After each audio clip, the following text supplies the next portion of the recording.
Okay, we're back again for the review for our exam one, our first midterm, and we're down to number 5 here. Number 5's again kind of that big skill from the middle of chapter 4. We're trying to solve 11x to the third minus 2x to the fourth equals 19x squared plus 12x minus 72. And this is a nice big polynomial we have going on here in the middle of this equation. It's actually two polynomials equal to each other. But if this problem was just quadratic, if the largest power of x was an x squared, you would likely set equal to 0 and attempt to factor. Where large degree polynomials, we really do want to try to do the same thing. So I'm going to add over the 2x to the fourth, subtract over the 11x to the third, keep the 19x squared plus 12x minus 72 on that side, and set that equal to 0. And then the goal is to factor that and break that down. Very similar to in number 4 here, where our goal was essentially to find the zeros. We want to use our synthetic division, our rational root theorem, and so forth, to try to factor that and break that down. So we talked in the other one about two different things that we could do to do that. We can, again, make our list of rational zeros. So our list of rational zeros are any factor of 72. There are lots of factors of 72. 1, 2, 3, 6, lots of them, all the way up to 72. So there's lots of factors of 72 over the factors of 2, 1, and 2. And of course, they could all be positive or negative. So this has lots of factors. We certainly don't want to just start randomly trying factors and hope for the best, the same way we did in the other problem. And the other problem, we only had a couple, and most of them were nice, so it wasn't too terribly unreasonable for us to just start looking at what kind of options we had. But in this one, this list is way too long. I said here, looking at the graph might be helpful. In this one, looking at the graph is almost essential. So if we were to take this and graph it, let me make sure I remember what my graph looks like. You went to your calculator and graphed this thing. It looks, more or less like that. But the points of interest here are this one and this one. If you look at this x-intercept, either by tracing or just moving your cursor around or using your zeros tool, you will find that that looks like it's at about 3. And this other one looks like it's kind of hard to tell where it is. It looks like it's somewhere between 1 and 2. So it looks like it's at about 1.5-ish in there. And that information, it might not seem like a lot of information, but that's surprisingly helpful. Because if we think 3 might be a root, an x-intercept, a 0, well, we have a 3 on our list. That 3 over 1 is on our list, so that's a good possibility. This 1.5, well, these are all fractions. This rational root theorem does only give us nice fractional possibilities. But 1.5, well, that's 3 halves, so that's on our list. So we could check 3 and 3 halves and see if they work. The nice thing is, if they do work, that will have broken the 4th degree polynomial down to a 3rd degree polynomial with one of them, and then a 2nd degree polynomial with the other, and we'll be in good shape. So let's see that happen. So if 3 is indeed a 0, it's possible that this just looks like the number 3 and it's really some irrational number close to 3. But if it really is the 3, we should be able to perform our synthetic division and test to see, does it actually work? Does it give us the 0 remainder that we think we should get? And real quick, bring down the 2, get a 6, negative 5, negative 15, 4, 12, 24. 3 times 24 is indeed 72. So 0. So we get our nice breakdown of our polynomial, we do get the remainder 0, so 3 is indeed a root. Well, that means if 3, excuse me, if 3 is a 0, that means 3 makes this thing 0. If it makes this 0, it's a solution to this. So 3 is one of our solutions. And it comes from the factor x minus 3 that we just showed is a true factor of the polynomial we're looking at here. So great, but not only did that accomplish that we know that 3 is really an answer, it also took this 4th degree polynomial and broke it into the 3rd degree polynomial that's written here. This is our remainder, so this is a constant, an x to the 1st, an x squared, and x to the 3rd. So this really does say 2x to the 3rd minus 5x squared plus 4x plus 24. That's a smaller polynomial. So we should then be able to perform our synthetic division again on that result to break it down even further. Now, a lot of people get nervous about doing synthetic division with the fractions, but the nice thing is, if this really is a 0, the numbers should work out very nicely. If your numbers start to go crazy when you have a fraction, the fraction's probably not working, and that's okay. Let's see if this one does work nice. Bring down the 2. 3 halves times 2 is just 3. That gives us what, a negative 2. Negative 2 times 3 halves is negative, is it really? 3. So we get a 1. Oh, oops. Why isn't that working? This isn't 3 halves, because that wasn't going to give us a nice negative 24. But I forgot. This is a negative 1.5. That makes this a negative 3 halves. So let's try to track that again. 2 times negative 3 halves is negative 3. That makes that a negative 8. That's better. Negative 3 halves times negative 8 is the 2 goes into the 8 4 times. 4 times the 3 is a 12. So that gives us a 16.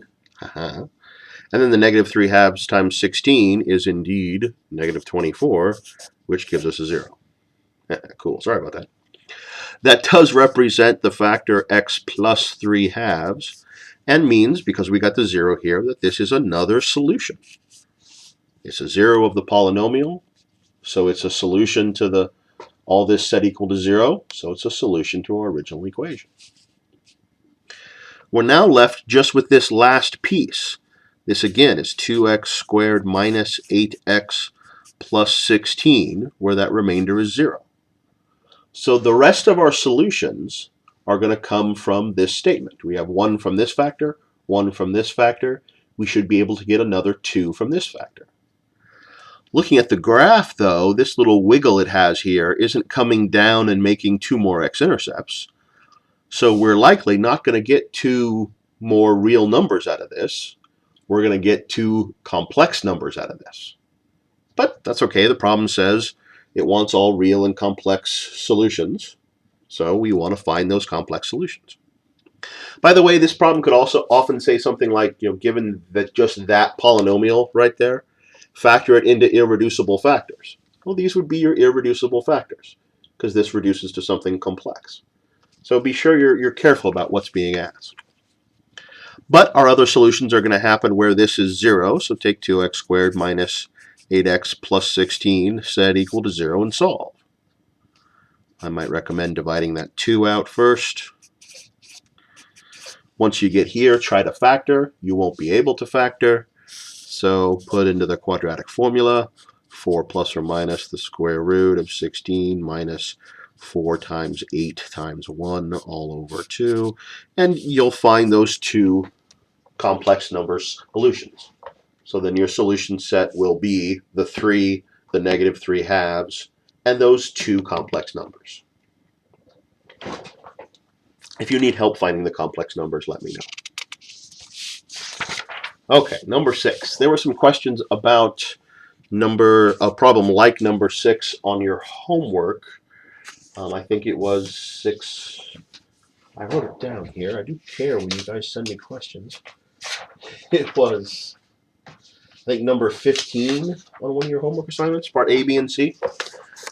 This type of problem, this rectangle with corners cut out type of problem, is a type of problem that you will see over and over again, not only in this class, but in many of your classes to come, because it's a nice illustration of a lot of interesting things. So we have a sheet here that is 30, inches by 24 inches. And we're going to cut the corners out of it. So those are going to be removed. And then we're going to fold up the little tabs that are created. And folding up along these little tabs will give us a box with 5 sides and an open top.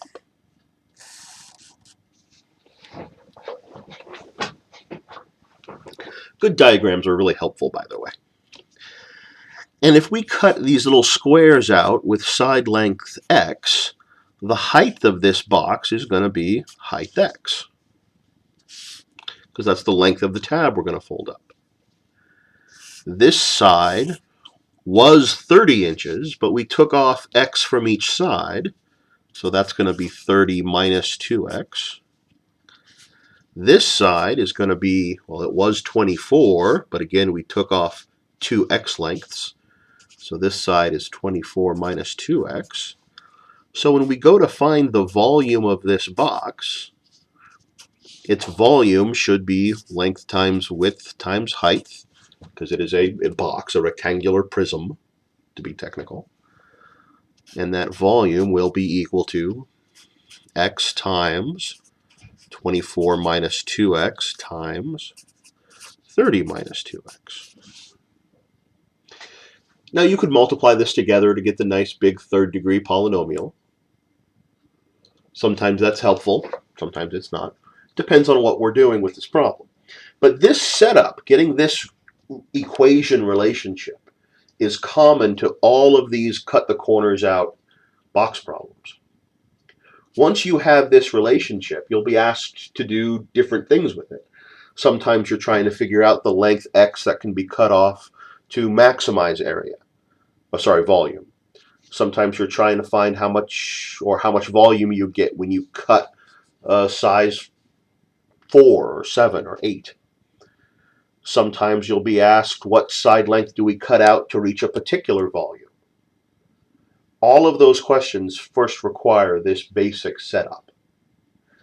Let's see, in this particular problem, you're asked to find the value for x such that the volume will be 1040 cubic inches.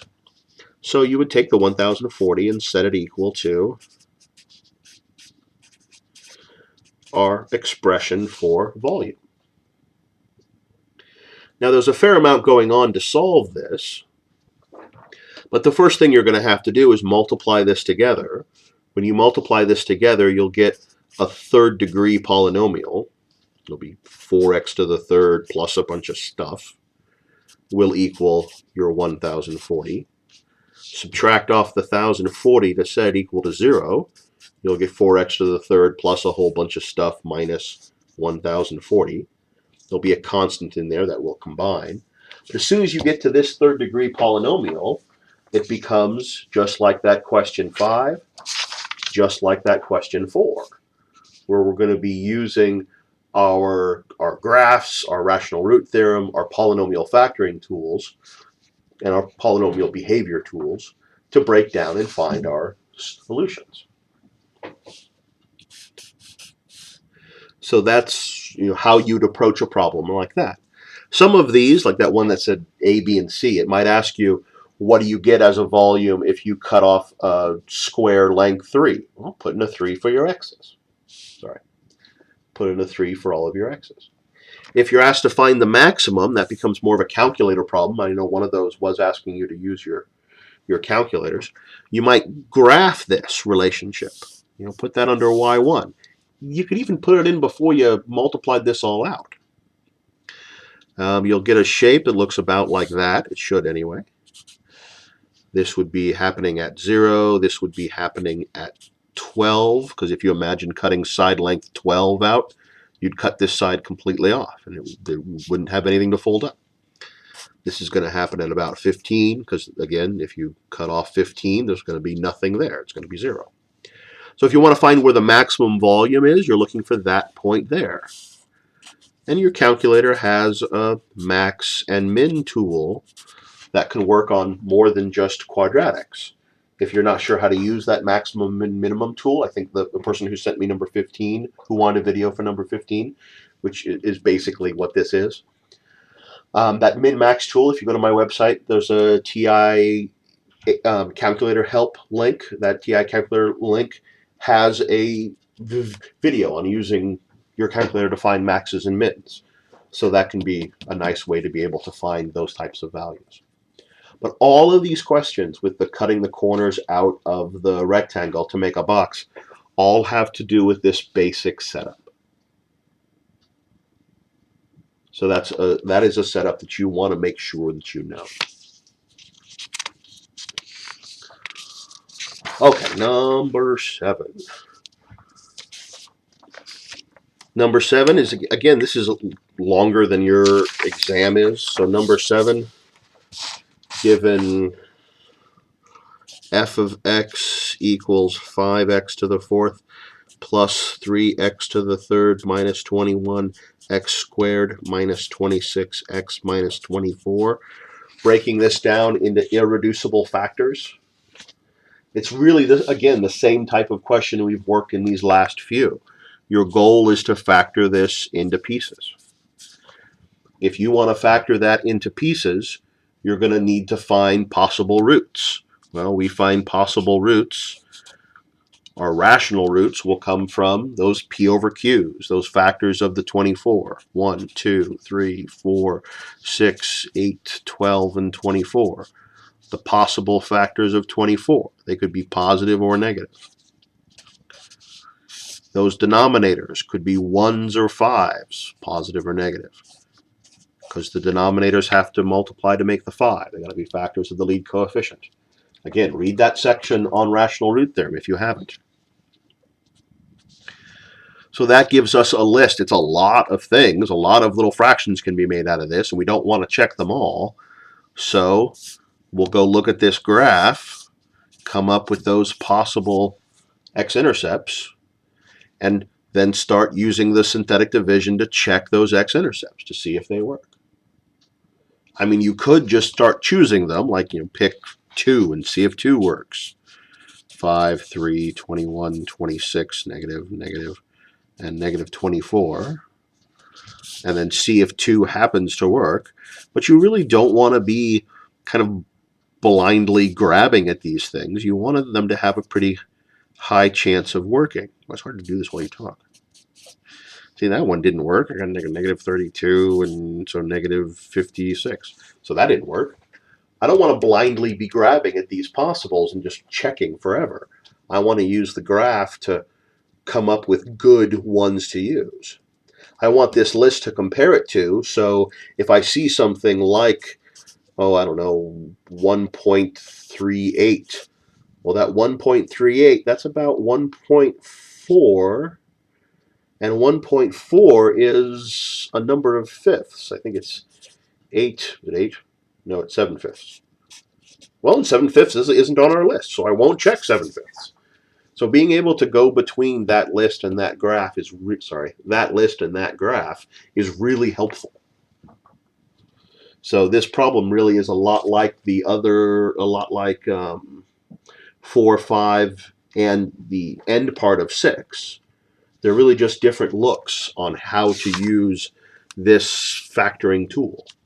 You wouldn't expect on your exam to see all the different ways, but you want to make sure that no matter which way that question is asked, you're able to give an answer.